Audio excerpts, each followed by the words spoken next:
Bienvenue dans LFPC Podcast, Surdité et Accessibilité, le podcast de la licence professionnelle codeur et codeuse en LFPC à l'INSEI à Paris. Je suis Fanny et ici nous parlons de surdité, de scolarisation des élèves sourds et de langue française parlée complétée, la fameuse LFPC. À travers des témoignages, des interviews, des rencontres et des outils concrets, nous vous donnons des clés pour mieux comprendre, mieux communiquer et favoriser l'inclusion. Abonnez-vous pour ne manquer aucun épisode.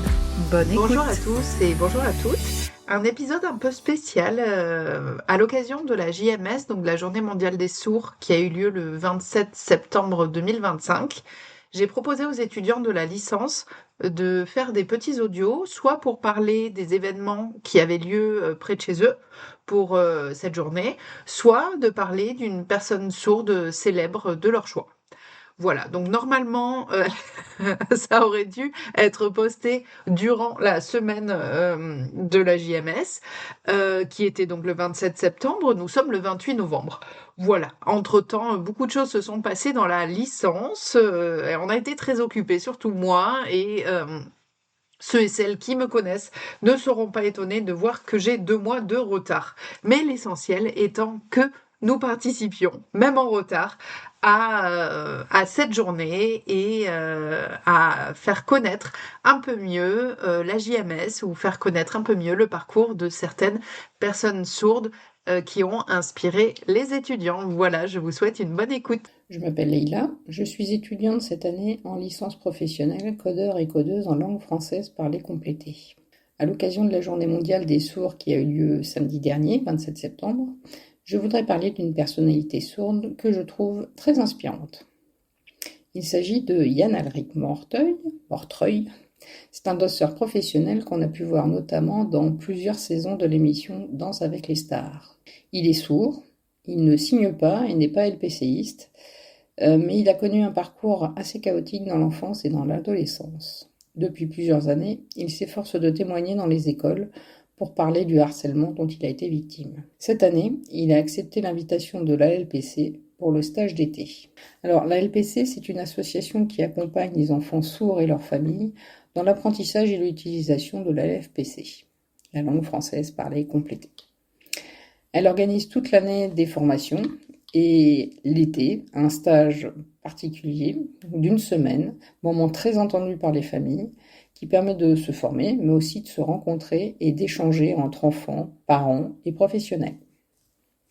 Yann-Alric est venu au stage de cette année pendant 3 jours et il a partagé, entre autres, son parcours depuis la découverte de sa surdité à 4 ou 5 ans jusqu'à aujourd'hui. Son témoignage a été très émouvant parce qu'il a connu beaucoup de difficultés liées à la surdité, mais pas que. Il a aussi été harcelé parce qu'il dansait ou parce qu'il avait les cheveux trop longs. Il y avait toujours quelque chose qui n'allait pas. Il a eu des difficultés scolaires, des grosses difficultés scolaires.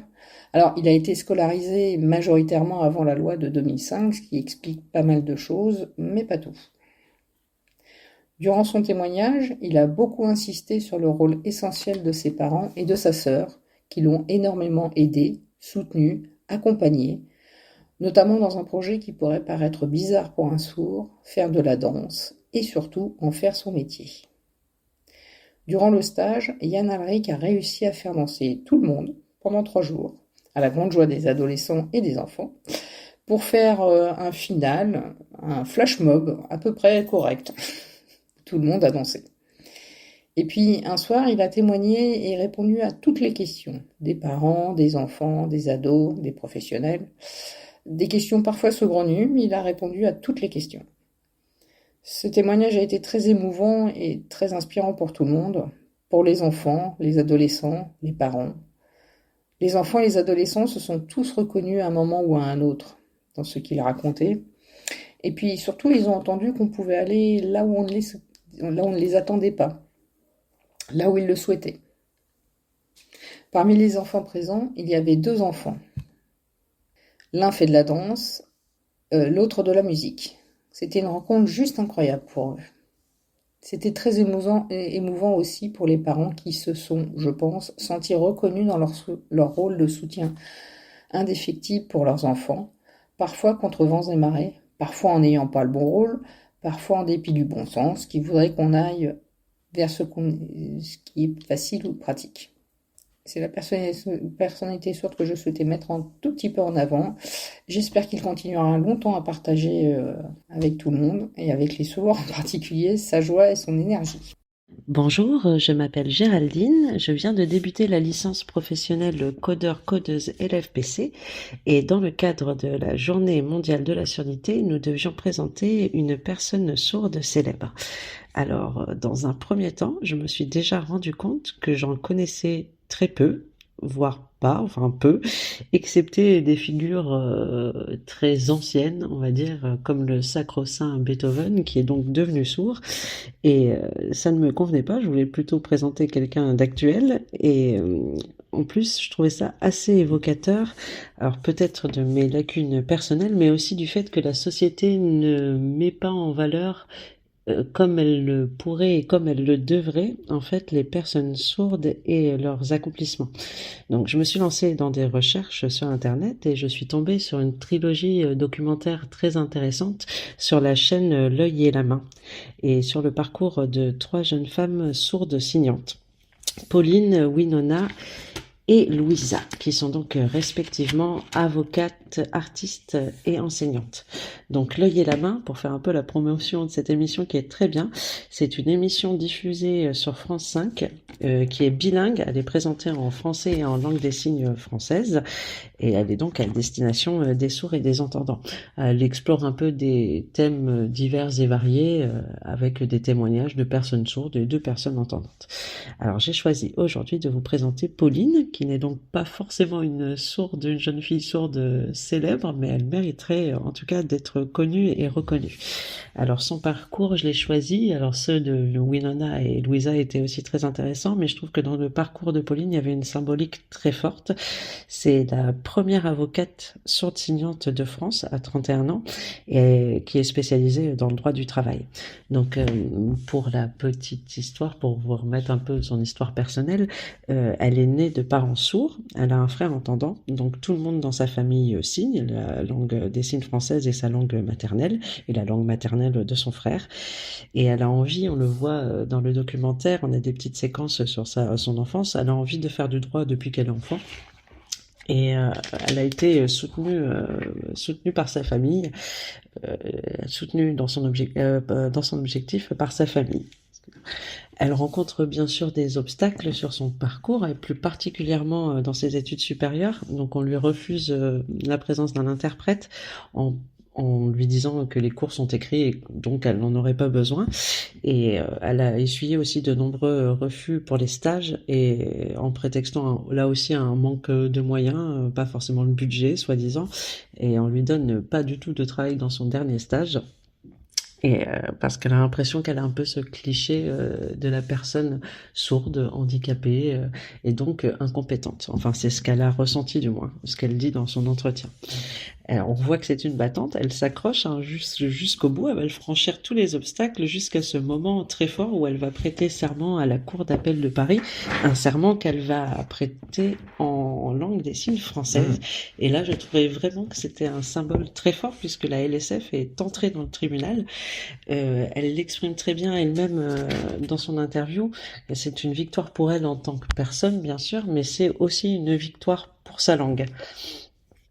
Et donc, on voit qu'elle en est très fière et je trouve ça tellement important, en fait, qu'une personne sourde signante puisse être avocate et puisse plaider en langue des signes. Pour la langue des signes, c'est vraiment une belle victoire et c'est vraiment un grand pas pour sa visibilité. Et donc cette combativité qu'elle a eue dans son parcours, et c'est ce que je trouve aussi admirable chez elle, elle va vraiment la mettre aussi au service des autres.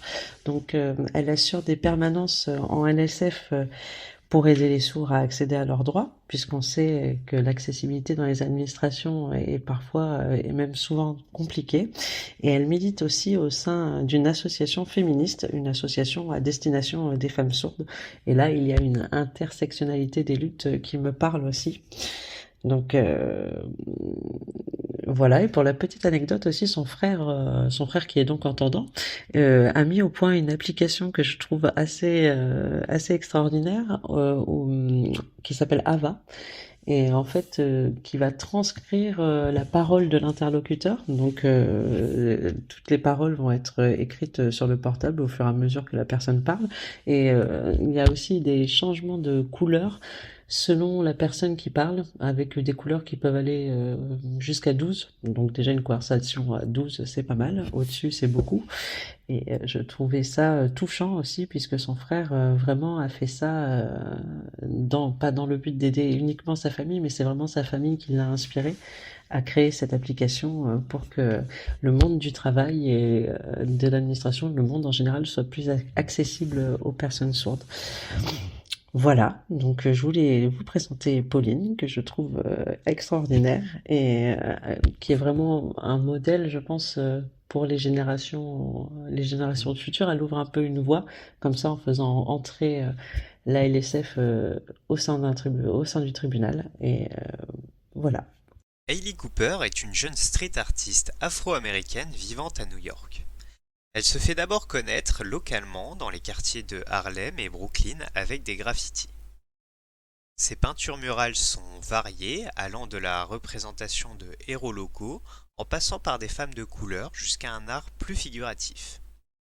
On retrouve presque à chaque fois dans ses œuvres des couleurs vives, contrastant volontairement avec les quartiers dégradés qu'elle décore. Hailey Cooper, c'est également une activiste engagée dans une association locale notamment appelée le FEAST, Food Emergency Aid Shelter and Training, une organisation d'aide pour les personnes sans domicile.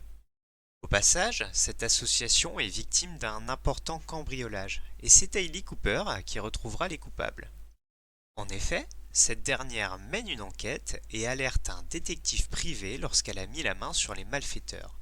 Elle pense même à faire fuir les civils aux alentours. L'investigateur est d'ailleurs très impressionné par Hailey Cooper puisque oui, si vous en doutiez et que vous avez vérifié que vous êtes sur le bon podcast, elle est effectivement atteinte de surdité sévère depuis sa naissance. Elle utilise donc en plus de son art la langue des signes américaine pour communiquer. Fin de la parenthèse héroïque, reprenons sur la vie de notre New-Yorkaise. Après avoir rencontré plusieurs artistes de sa ville partageant ses valeurs, Hailey Cooper finit par créer la Cooper Art Coalition. Elle est d'abord motivée lorsqu'elle s'aperçoit que ses œuvres sont volées afin d'être revendues sur internet sans son accord. Quelque chose de somme toute assez classique en 2025. Ce syndicat d'artistes indépendantes et indépendants cherche donc à promouvoir un marché artistique responsable permettant aux créatrices les moins renommées de protéger leur art. Hailey entretient désormais une relation avec Miles Morales, le détective qu'elle a rencontré lors de son enquête sur le cambriolage. Elle l'a aidé lorsque celui-ci combattait une forme de vie alien dans New York, notamment en venant en secours de civils. Attendez, des aliens ? Eh bien oui. Je ne saurais faire durer la supercherie plus longtemps, Hailey Cooper est un personnage de fiction. Elle apparaît dans les jeux vidéo Spider-Man Miles Morales et Spider-Man 2. A noter que la représentation des minorités est encore rare dans les jeux vidéo, sans parler de la représentation des sourds qui est presque inexistante. C'est pour cette raison que j'ai voulu parler ici d'Hailey. Bien qu'elle soit un personnage secondaire, il est très rafraîchissant de trouver une femme afro-américaine et sourde dans le média vidéoludique. Qui plus est lorsqu'elle est montrée comme une figure forte et indépendante. Et donc, pour en revenir à la fiction, Hailey devient la petite amie de Miles Morales, l'un des Spider-Man joués par la joueuse. Pour les non-initiés, oui, il existe plusieurs Spider-Man dans l'univers Marvel, mais on va pas rentrer dans les détails ici. Miles Morales, de son patronyme donc, joue au super-héros tout en suivant des études de langue, ce qui explique son bilinguisme en langue des signes américaine. Et Hailey est une des rares personnes à connaître son identité secrète qu'elle a découverte en lui apportant son aide dans l'une de ses aventures. À savoir que le personnage d'Hailey Cooper a été spécialement créé pour ses jeux vidéo sortis respectivement en 2020 et 2023. Affichant une volonté d'inclusivité pour de bonnes raisons ou non du studio. Toujours est-il que chez Insomniac Games, on cherche à faire bien les choses, puisqu'Hailey est jouée par Natasha O'Filly, une actrice elle aussi afro-américaine et sourde qui communique avec la langue des signes américaine. De son côté, Natasha tient son premier rôle télévisé dans la série The Politician.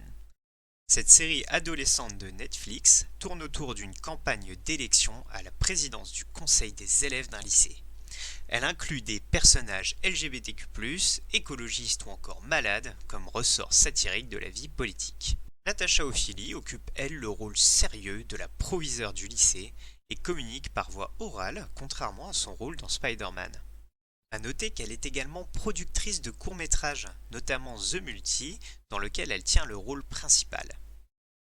L'actrice raconte dans une interview que le rôle d'Hailey dans Spider-Man était à la base bien moins important et que son implication ainsi que sa bonne entente avec l'acteur de Miles Morales, Spider-Man donc, a donné l'inspiration au réalisateur de la rendre plus importante. Ce qui lui a valu de faire son retour dans Spider-Man 2 en vue de l'engouement des fans autour du personnage d'Hailey. Elle explique également dans cette interview que le studio a engagé un consultant en langue des signes américaine qui donnait des cours et enseignait la culture sourde à l'équipe travaillant sur le jeu, ainsi qu'au casting.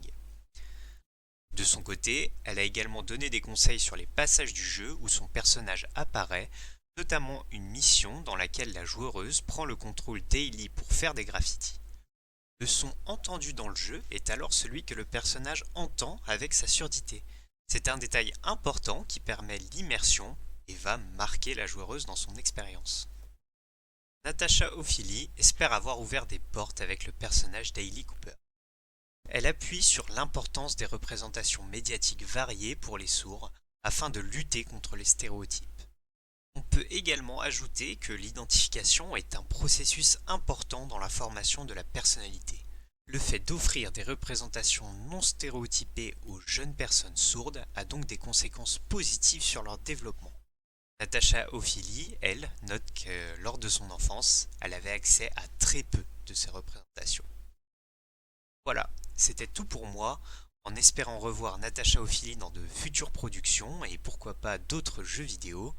Merci de votre écoute. Bonjour, je m'appelle Audrey Granel, je suis étudiante au sein de la licence codeuse et codeur LFPC à l'INSEI de Paris.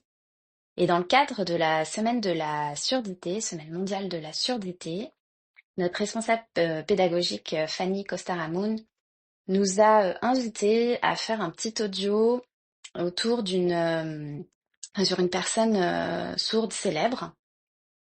Ou sur une action qui a eu lieu donc la semaine dernière pour cette semaine de la surdité. Donc j'ai réfléchi au sujet dont je pourrais parler et en tant que personne entendante, j'avais beaucoup entendu parler lors de mes études, notamment musicales, évidemment de Beethoven. Donc j'ai pensé d'abord à Beethoven.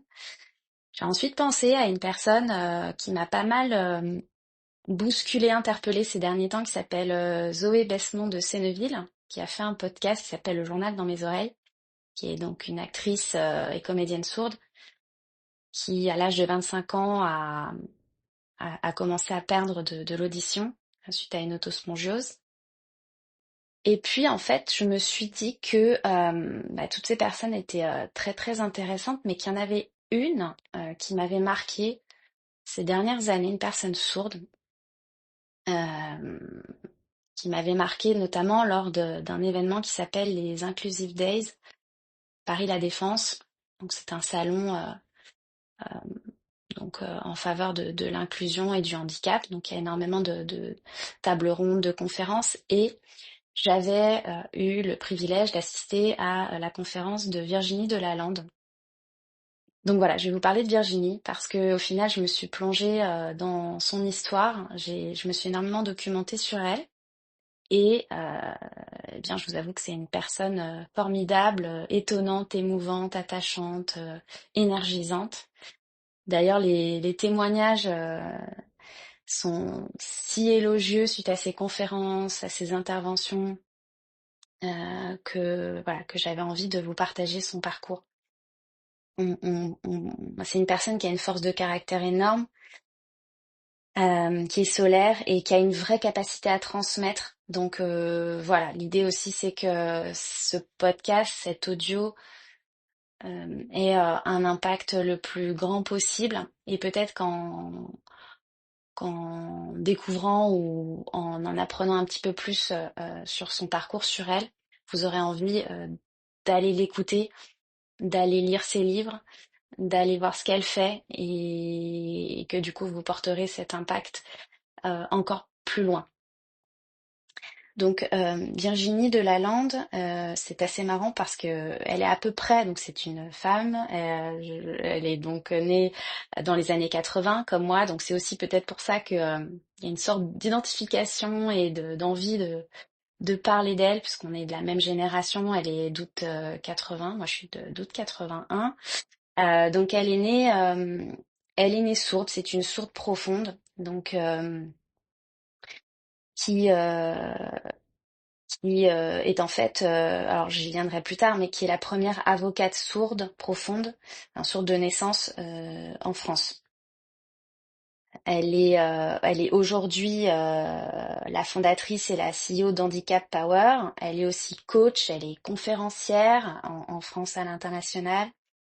Elle anime des TEDx par exemple, des événements, des salons, des tables rondes. Elle fait de la sensibilisation en entreprise.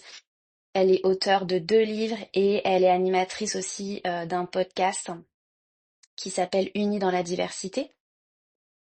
Et elle a animé et anime des émissions de télévision.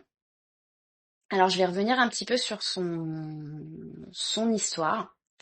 Donc comme je vous le disais, elle est née en août 80. Et ses parents vont découvrir sa surdité alors qu'elle a 9 mois.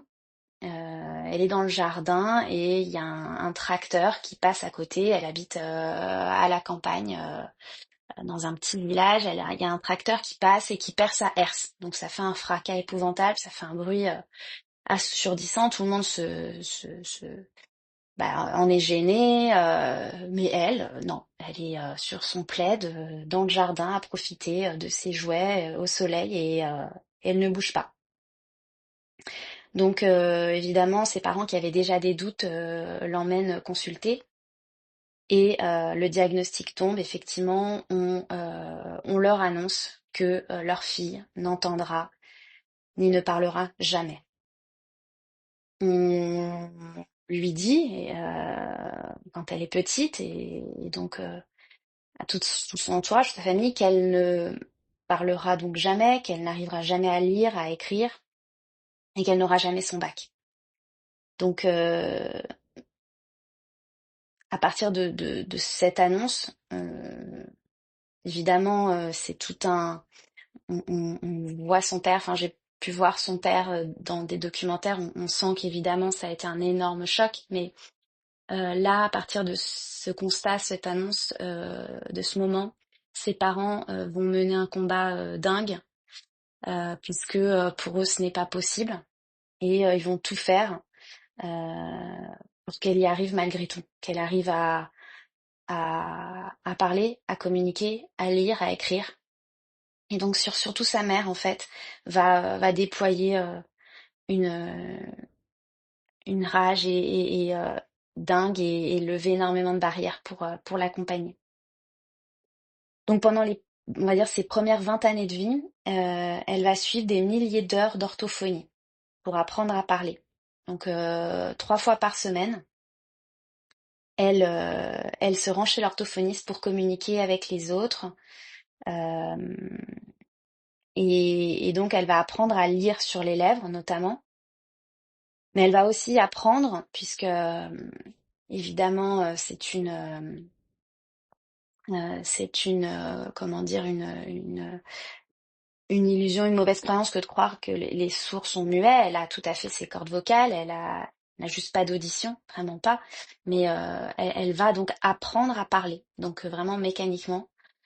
Pendant des heures et des heures donc d'orthophonie. On va lui apprendre à souffler, à faire sortir de l'air de ses poumons qui vont passer donc à travers ses cordes vocales et qui vont pouvoir émettre des sons. On va lui apprendre à positionner sa langue. On va lui apprendre à à, à positionner ses dents, à ouvrir plus ou moins la bouche, la mâchoire. Et donc, c'est des années de paramétrage où elle va acquérir les sons au fur et à mesure.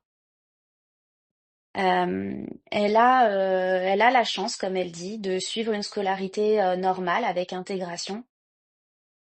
Et ce qu'elle met en exergue, c'est que pendant 5 années, donc entre le CM1 et jusqu'à la quatrième incluse, elle va avoir la chance d'avoir un codeur ou une codeuse avec elle en classe pour l'aider à la lecture labiale, ce qui va faire que grâce à ces personnes qui donc utilisent la langue française parlée complétée, et donc qui est un code manuel pour rendre visibles les phonèmes de la langue française, elle va pouvoir devenir la première de sa classe.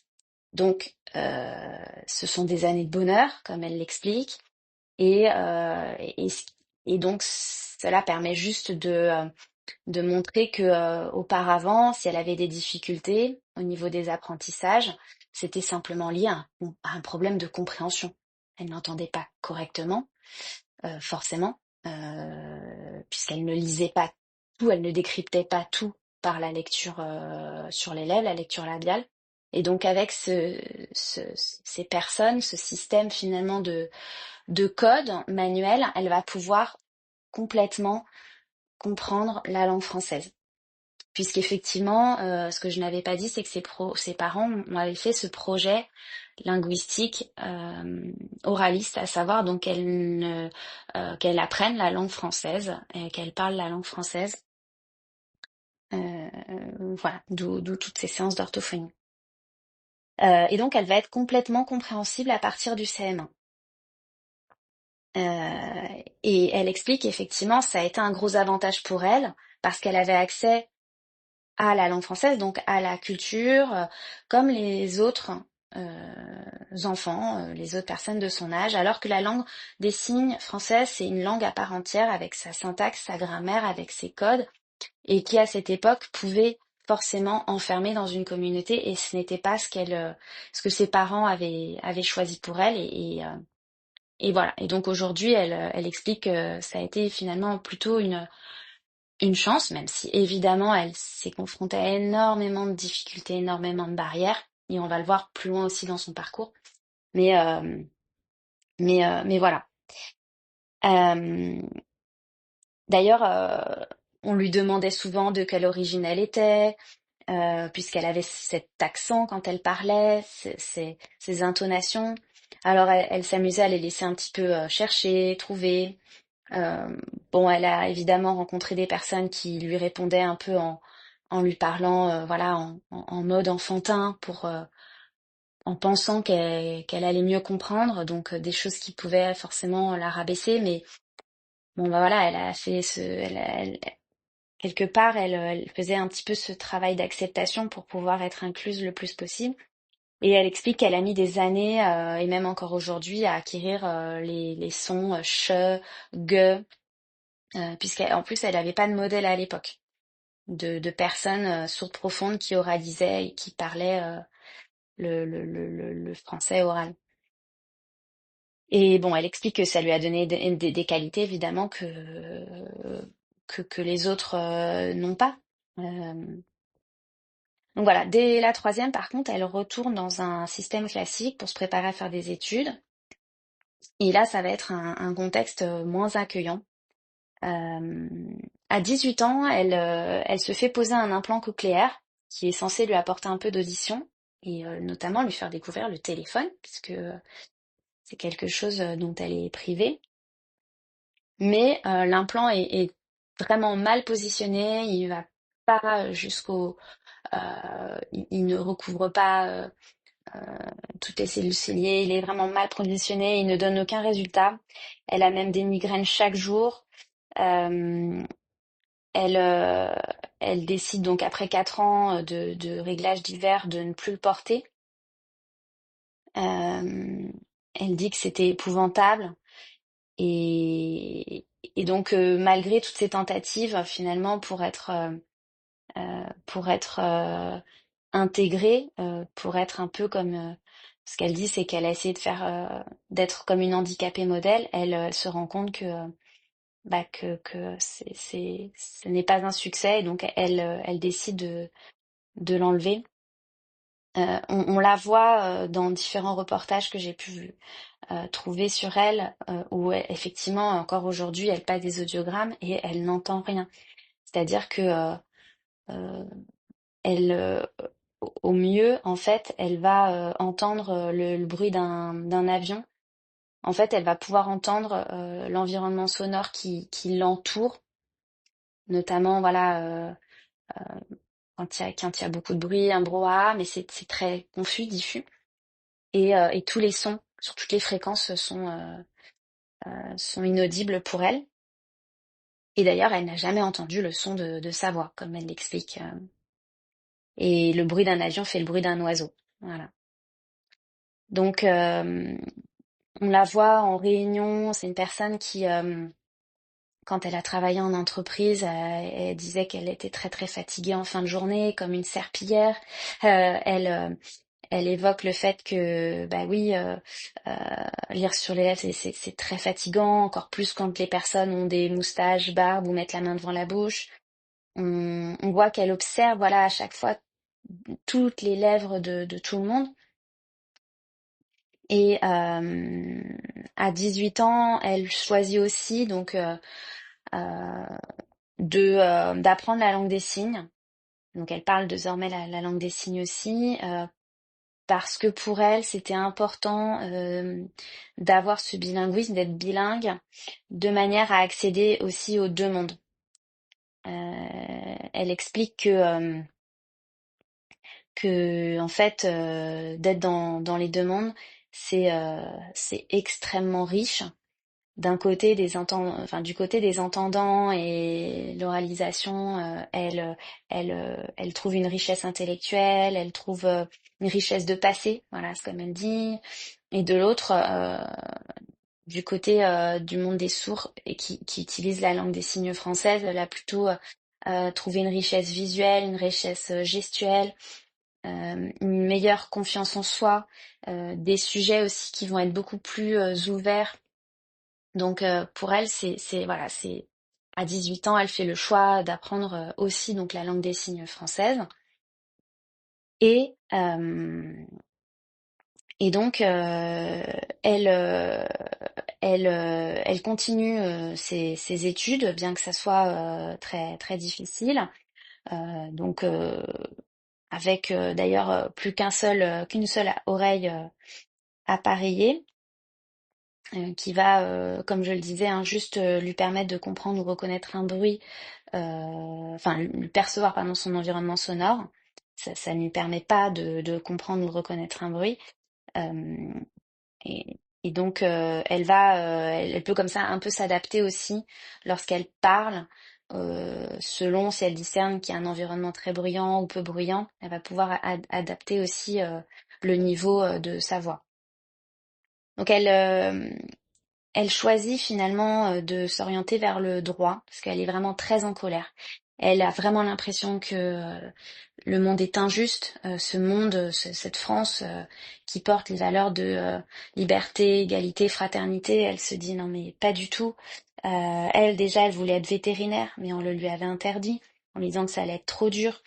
Donc elle a vraiment pas l'impression de vivre au pays des droits de l'homme. Elle veut donc devenir avocate pour défendre ses droits, défendre ceux des personnes sourdes, puisqu'elle est tellement en colère. Elle dit c'est une rebelle en fait. Elle a vraiment énormément de choses à dire et à faire entendre.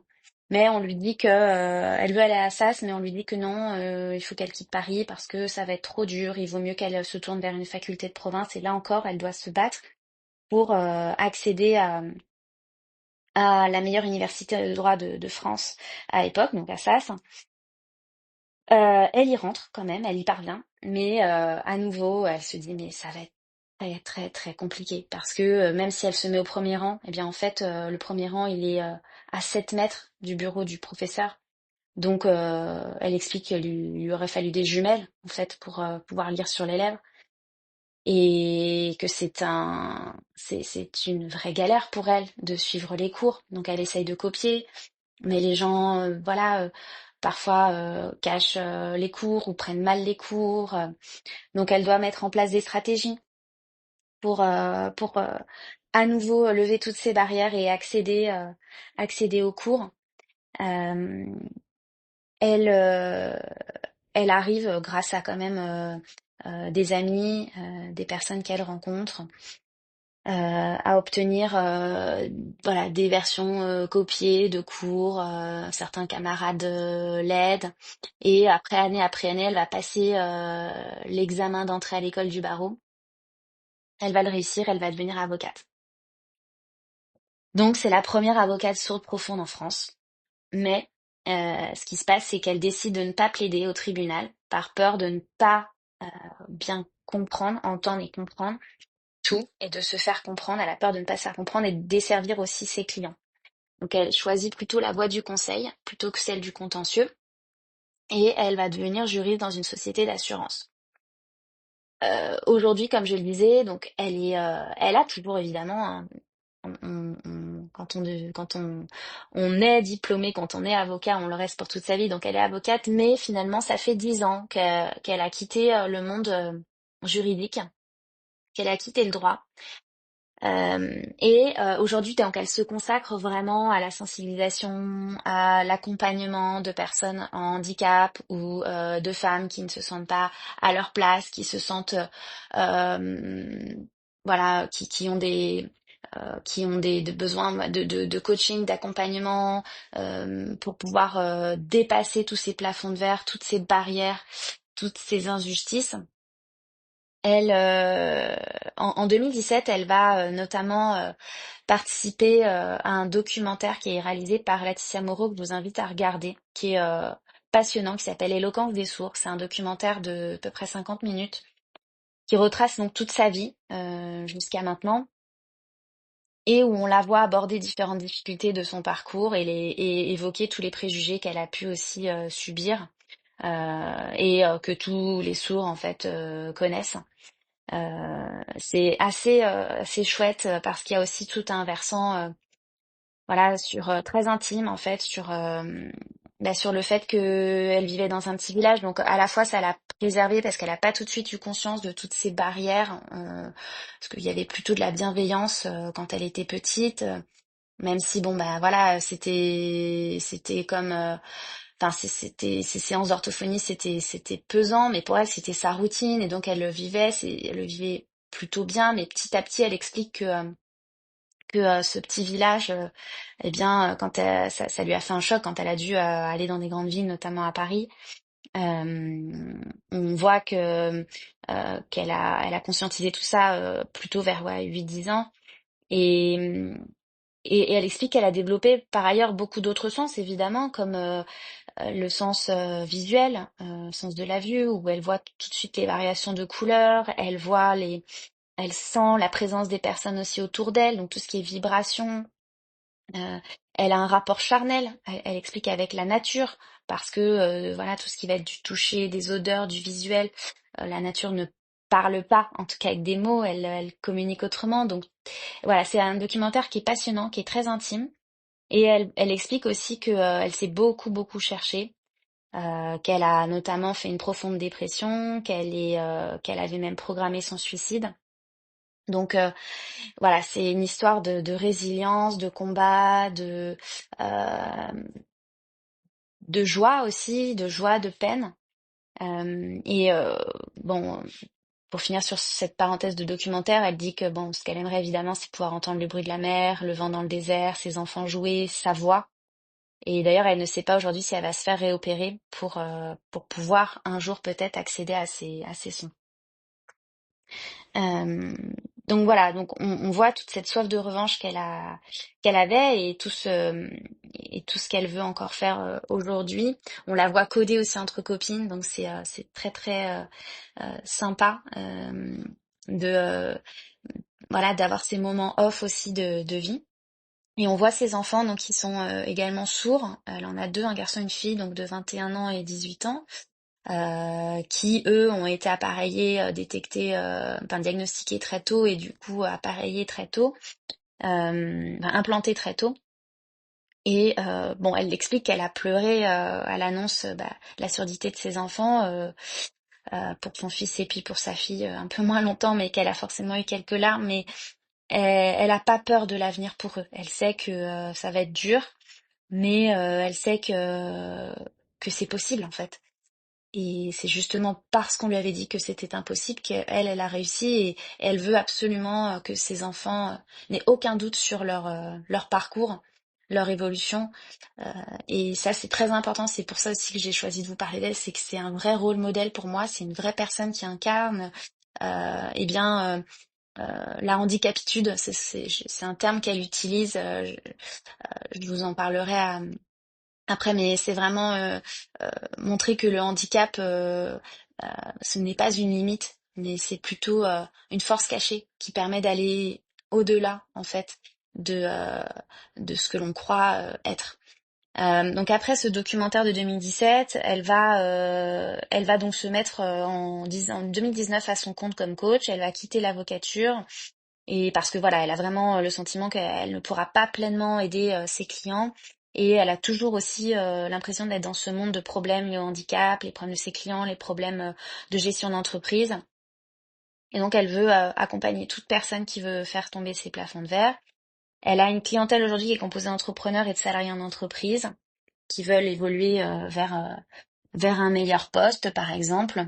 Elle accompagne aussi les femmes à révéler la puissance qui est en elles. Euh, voilà, finalement, son message, c'est n'écoutez que vous. Écoutez, la seule voix qui est à écouter, c'est votre petite voix intérieure. On peut très bien nous dire qu'on n'y arrivera pas, que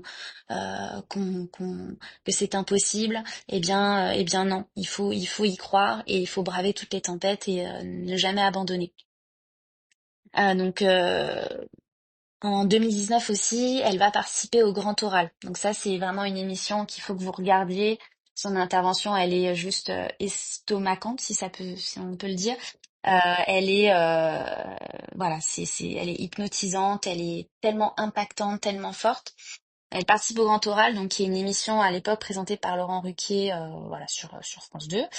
Euh, et donc ce concours d'éloquence, un concours d'éloquence, elle va quasiment le remporter, elle finit deuxième, mais elle touche vraiment au plus profond, au cœur, tout le jury. Et elle a quelques phrases comme par exemple ce silence que vous entendez, c'est mon monde, c'est ma vie. Elle explique qu'elle n'a jamais entendu cette voix que vous entendez, je ne l'ai jamais entendue. Donc elle dit que je peux vous dire que c'est extrêmement difficile. 20 ans d'orthophonie 3 fois par semaine, un vrai travail de perroquet. Écoutez mon regard, mon corps, mes gestes. Voilà, quelques mots. Et donc c'est comme ça qu'elle va être révélée aussi vraiment au grand public, hein, de manière très très très très large. En juillet 2020, elle est sélectionnée parmi les 40 femmes inspirantes en France selon Forbes. Elle sort un premier livre en 2020 qui s'appelle Abandonnez jamais, qui est un récit autobiographique. Donc elle va vraiment livrer tout son parcours avec des clés de développement personnel. Elle partage son cheminement. C'est voilà, c'est une ode à la liberté, à sa liberté. Elle y raconte voilà, elle y raconte pardon toutes ses difficultés, toute son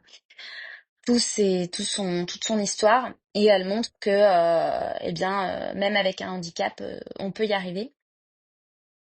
Entre avril 22 et décembre 23, elle est présentatrice de télévision sur la chaîne Bismart. Et donc, elle anime l'émission de télévision Be Inspired. C'est un talk show dans lequel elle invite des personnalités inspirantes 2 fois par mois. Et puis plus récemment, en fait, elle, au-delà des conférences, au-delà de tout ce qu'elle fait pour parler de son handicap, sensibiliser, faire connaître, accompagner, booster, elle va avoir une deuxième publication, donc un deuxième livre qui est sorti là tout récemment en fin août 2025 qui s'appelle Kiffe ton handicap. Donc c'est un livre qui, comme je le disais, ne parle pas de limites, mais parle plutôt de possibilités.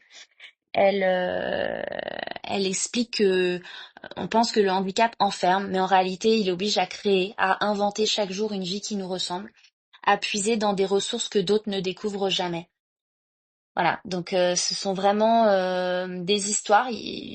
C'est à la fois un guide en fait pratique qui regroupe voilà, des expériences à peu près de une quinzaine, je crois, de personnes, et aussi des exercices concrets pour que chacun reparte avec des nouvelles clés à explorer. Euh, et donc c'est vraiment un livre, oui, qui ne parle pas du tout d'échecs, mais qui parle de possibilités, de vie, et donc un appel à la liberté aussi.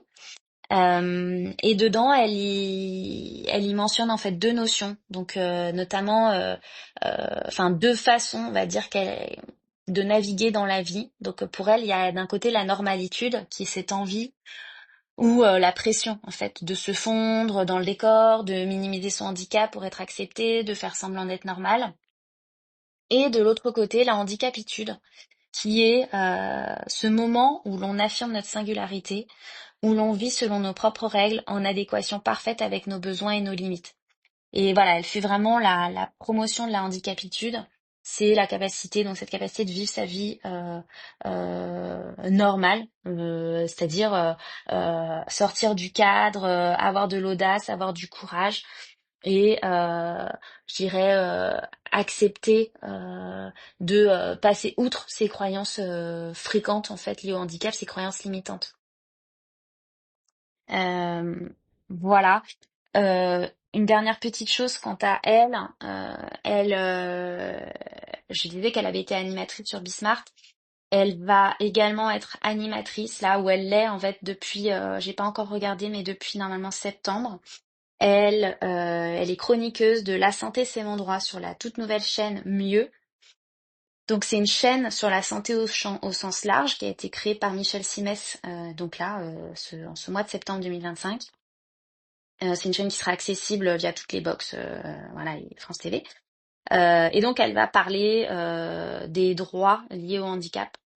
Donc je vous invite vraiment à vous y intéresser, à suivre la chaîne, à la suivre elle, cette femme si étonnante, si attachante, qui est à la fois euh, voilà, cash, solaire, qui a de l'humour, qui rayonne, qui qui est aussi qui évoque sa vie en toute honnêteté, transparence, qui vous partage vraiment des choses très intimes, et voilà, une personnalité vraie, voilà, que je vous invite à suivre, donc soit à travers ses conférences, soit à travers ses livres, soit à travers vous pouvez retrouver L'éloquence des sourds, donc le documentaire qui a été réalisé par Laetitia Moreau, pardon, sur elle en 2017. Vous pouvez retrouver la finale donc lors du concours, donc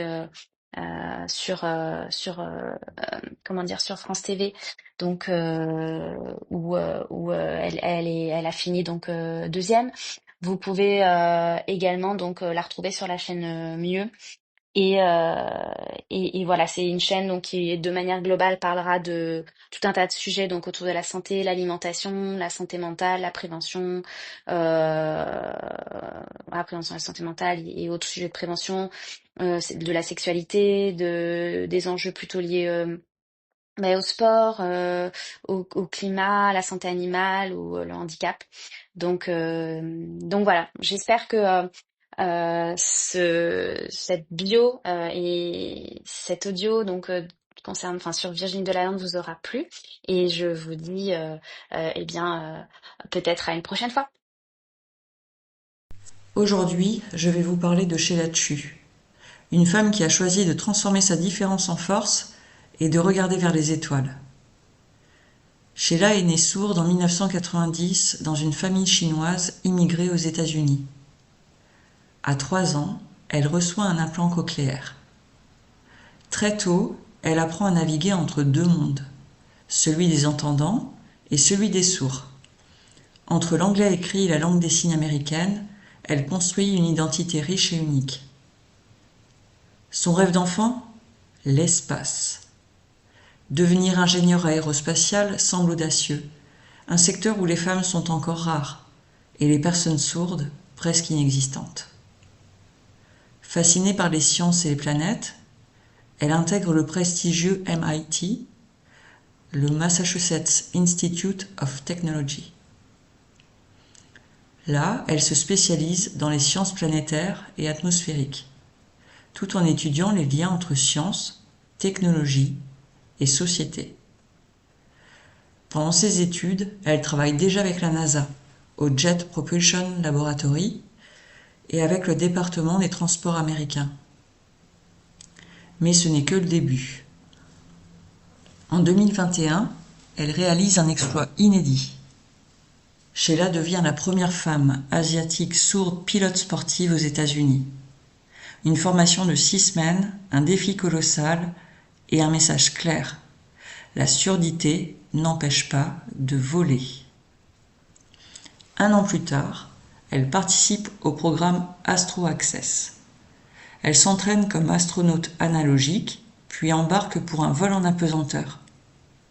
À bord, elle teste la lisibilité de la langue des signes en zéro gravité et expérimente de nouveaux outils de communication. Son but, prouver que les personnes sourdes et handicapées ont toute leur place dans l'exploration spatiale. Fun fact de cette expérience, le groupe d'équipage sourd et malentendant n'a pas ressenti de mal de transport lors du vol parabolique, contrairement à d'autres membres d'autres équipages. Parallèlement, Sheila poursuit 2 diplômes d'excellence, un MBA à Wharton et un master en politique publique à Harvard. Elle fonde un club étudiant sur le handicap, le DEAL, et co-crée une start-up, Zestability, pour aider les entreprises à rendre leurs produits et services accessibles. Sheila Chu est aujourd'hui ingénieure, pilote, entrepreneur et leader.